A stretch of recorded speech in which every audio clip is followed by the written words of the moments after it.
ہمارے آس پاس کئی منفرد صلاحیتوں کے حامل ایسے افراد رہتے ہیں جنہیں ہم پہچاننے میں اکثر دیر لگا دیتے ہیں۔ ایسے افراد اپنا کم اور دوسروں کا زیادہ فائدہ پہنچانے کی سوچ میں لگے رہتے ہیں۔ ظفیر قاسمی یوں تو ایک سرکاری ادارے سے منسلک ہیں، لیکن انہیں نئی سے نئی ایجادات کرنے کا شوق بھی ہے۔ انہوں نے کئی منفرد پروڈکٹس کے کاپی رائٹس حاصل کر رکھے ہیں جن کا خیال صرف انہیں آیا، لیکن کسی نہ کسی وجہ سے وہ انہیں عملی جامہ نہ پہنا سکے۔ ان کی نئی ایجاد ہے ڈیجیٹل کانسٹیٹیوشن آف پاکستان، جسے وہ اردو اور انگریزی کے علاوہ مختلف علاقائی زبانوں میں آڈیو، ویڈیو اور موبائل ایپلیکیشن کی صورت میں ریلیز کرنے کا ارادہ رکھتے ہیں۔ پریکٹیکلی میرے ساتھ اپنے بہت ساری دفعہ ایسا ہوا کہ عدالتوں میں جانے کا اتفاق ہوا، اور کئی دفعہ اسلام آباد court, Pindi court, Karachi court, مختلف چیزوں میں اپنی جاب کے حوالے سے بالخصوص اور بڑے محکموں کے خلاف میں مسلسل مقصد پٹیشنیں دائر کرتا رہا اپنی رائٹس کے لیے، ٹھیک ہے۔ اور اس میں مجھے تو ان چیزوں کا نہیں پتہ تھا، مگر جب میں نے اسٹڈی کرنا شروع کی اور وہ چیزیں اپلائی کرنا شروع کی ان پرسن، تو اس کے میں نے واضح چیزیں دیکھی کہ وہ مجھے اس پہ رائٹس پہ مقصد مجھے ریلیف ملنے لگا، عدالتوں سے فیصلے ملنے لگے۔ اس ایکٹ کی آپ کوئی بھی پیج کی کسی بھی چیز کی الفاظ کی ڈیلے کریں یا اس کو نظر انداز کریں یا آپ اس کو وائلیٹ کریں،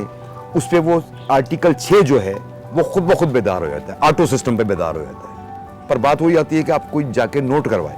کہ جناب یہ آرٹیکل 6 جو ہے اس پہ بیدار ہو گیا، اس نے اس آئین کی اس سیکشن کو وائلیٹ کیا یا نظر انداز کیا یا ڈیلے کیا ہے۔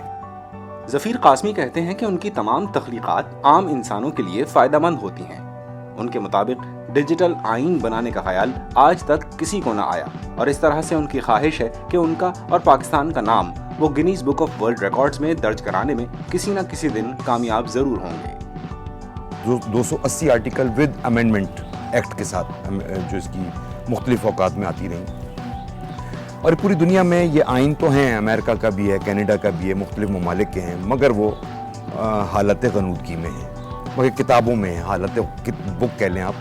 مقصد بیدار نہیں ہے وہ۔ تو ہم نے کوشش کی ہے کہ اس کو بیدار کریں، اپنے آئین کو تو بیدار کر لیں، اور یہ دنیا کا پہلا آئین ہوگا جو ڈیجیٹل الیکٹرانک موبائل ایپ جو ہوگا کہ آسانی سے آپ اس کو ویڈیو پہ، آڈیو پہ آپ دیکھ سکتے ہیں، سن سکتے ہیں اور گائیڈ لائن لے سکتے ہیں۔ مجھے امید ہے کہ آنے والے وقت میں مقصد عدالتوں پہ سے بوجھ کم ہو جائے گا، ٹھیک ہے، غیر ضروری مقدمات نہیں ہوں گے، لوگ اپنا ریلیف آٹو سیلف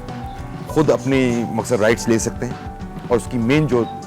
تھیم ہوگی وہ اویئرنیس ہوگی آسان زبان میں۔ ظفیر قاسمی کا تعلق ایک ادبی گھرانے سے ہے، اور ان کے خاندان کی ادب کے شعبے میں خدمات کسی سے ڈھکی چھپی نہیں۔ حکومت جو ہے اس کی ہمیشہ کوشش ہوتی ہے کہ سب سے زیادہ اختیارات اپنے پاس رکھیں اور لوگوں کو رائٹس کم سے کم دیں۔ لوگ جو ہیں ان کو اپنی رائٹس لینا ہی نہیں آتی، ان کو ساتھ اپنی ڈیوٹیز بھی نہیں پتہ کہ کیا ہیں۔ Constitution is a public document, جو مرضی پرنٹ کرے، اس میں امینڈمنٹس نہ کرے، خود اس کو مس پرنٹ نہ کرے، وہ فینس اپنا بنے گا، لیکن اس کو جس طرح پریزنٹ کرنا ہے اس نے بائی سوشل میڈیا کرے، تھرو پروجیکشن کرے، تھرو رائٹنگ کرے، through any other technological means وہ کرے، بالکل اس میں کوئی اچھا ہے، ہر ایک کو پتہ چلنا چاہیے، بلکہ اس کے چیپٹرز بنائے میں تو کہتا ہوں، اور کلیریفائی کرے، ایک طرف لسٹ کرے کہ کیا کیا ریاست آپ کو کیا دے رہی ہے، اور ایک طرف لسٹ کرے کہ ریاست کو آپ نے کیا دینا ہے۔ دنیا کے اس پہلے ڈیجیٹل کانسٹیٹیوشن کو پائے تکمیل تک پہنچنے میں گو کہ ابھی کئی مراحل ہیں، لیکن ظفیر قاسمی پر امید ہیں کہ ان کے اس اقدام سے نہ صرف پاکستان بلکہ دیگر ممالک میں بھی جلد مثبت معاشرتی تبدیلیاں دیکھنے میں آئیں گی۔ اس میں بہت ساری چیزیں جو پبلک انٹرسٹ میں ہیں، زیادہ تر جیسے آپ کا بیمہ کمپلسری ہے، ٹھیک ہے، یہ اسٹیٹ کی ذمہ داری ہے، یہ کوئی زکوٰۃ نہیں ہے، مگر کیونکہ لوگوں کو نہیں پتہ، عام پبلک کو نہیں اندازہ اس چیز کا کہ بیمہ کمپلسری، چاہے وہ 1 لاکھ کا ہو، 2 لاکھ کا ہو، 5 لاکھ کا ہو، وہ کرائٹیریا الگ ہے۔